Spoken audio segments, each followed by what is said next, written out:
अस्सलाम वालेकुम दोस्तों। पिछली बार हमने आपके लिए एक मुख्तसर सा वीडियो पेश किया था जो क्वेश्चन पेपर के हवाले से था। इस बार भी एक मुख्तसर सा वीडियो आपके लिए पेश है। इसमें हम फिर से बात करेंगे क्वेश्चन पेपर के बारे में और क्वेश्चन पेपर में जो मुश्किलात थी उसके हवाले से। पहली मुश्किल तो ये थी कि क्वेश्चन पेपर का फॉन्ट बहुत ज़्यादा बड़ा था। पिछली बार भी लास्ट ईयर जब एग्ज़ाम हुआ था तो उस वक्त भी बच्चों को, खासकर उर्दू के स्टूडेंट्स को, बहुत मुश्किल का सामना रहा था जब उनके क्वेश्चन पेपर का फॉन्ट बहुत ज़्यादा बड़ा था और उनको दाएं बाएं करने में, क्वेश्चन को समझने में, फिर उसके ऑप्शंस देखने में 10-20 मिनट उनके ज़ाया हो गए थे। इस बार भी ऐसा ही कुछ हुआ। क्वेश्चन पेपर का फॉन्ट जो था वो बहुत बड़ा था और बच्चों को उसको आगे पीछे करने में दिक्कत हो रही थी और इस वजह से उनके कुछ मिनट ज़ाया भी हो गए थे। ये पिछली बार का पेपर है, उसका क्वेश्चन आप देख रहे हैं। ये मिसाल के लिए मैंने आपके सामने पेश किया। क्वेश्चन पेपर का फॉन्ट बड़ा होने की वजह से बच्चों का बहुत सारा वक्त ज़ाया हो गया। पहली मुश्किल ये थी। और दूसरी बात यह है कि हमारा जो सिलेबस है, यूजीसी नेट का जो सिलेबस है, उसमें जितने भी यूनिट्स हैं, 10 यूनिट्स हैं। जितना हमें हमारा अंदाज़ा था कि किस यूनिट से कितने सवालात आएंगे, तो उस हिसाब से सवालात बहुत कम आए थे। जैसा कि अफसाने का सेक्शन है, नावल का सेक्शन है, ड्रामा का सेक्शन है, उनमें से बहुत कम सवालात आए थे। ये भी एक मसला था।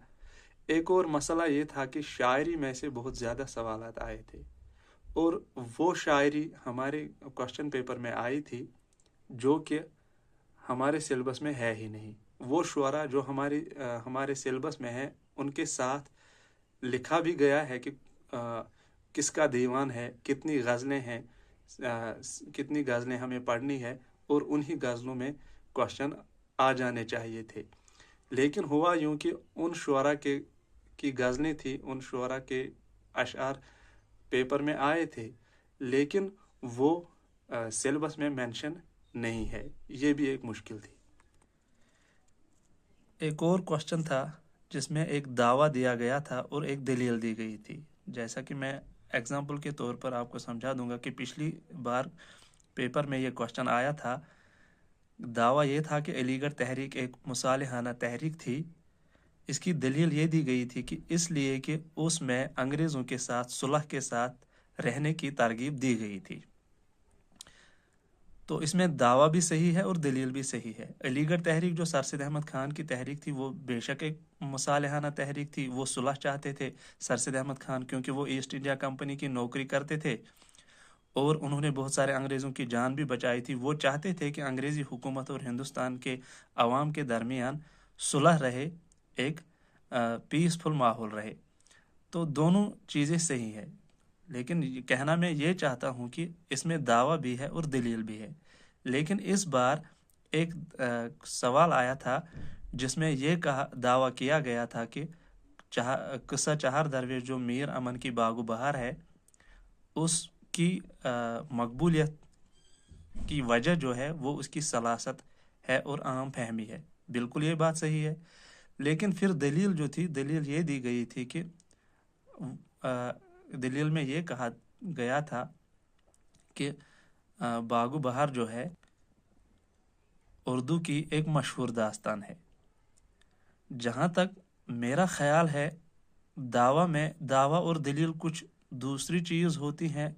और आज का ये सवाल जो बागो बहार के मुतलिक था, इसमें सीधे साधे दो जुमले दिए गए थे। इसमें कोई दावा था और न कोई दलील थी। इसमें सीधे साधे दो जुमले गए थे, वो भी दोनों सही थे। लेकिन उनको दावा और दलील कहना, मेरे हिसाब से उसको दावा और दलील कहना सही नहीं होगा, क्योंकि दलील एक सबूत होती है।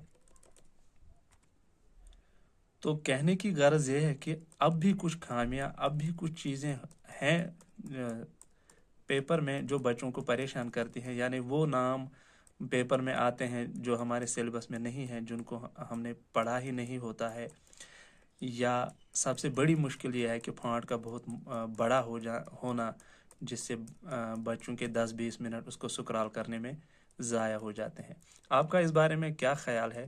کمنٹس میں ضرور لکھ دیجیے گا، اور ویڈیو کو لائک بھی کیجیے گا، تاکہ اگلی بار ہم پھر سے ایک ویڈیو بنائیں آپ کے لیے، جس سے آپ کو فائدہ ہو۔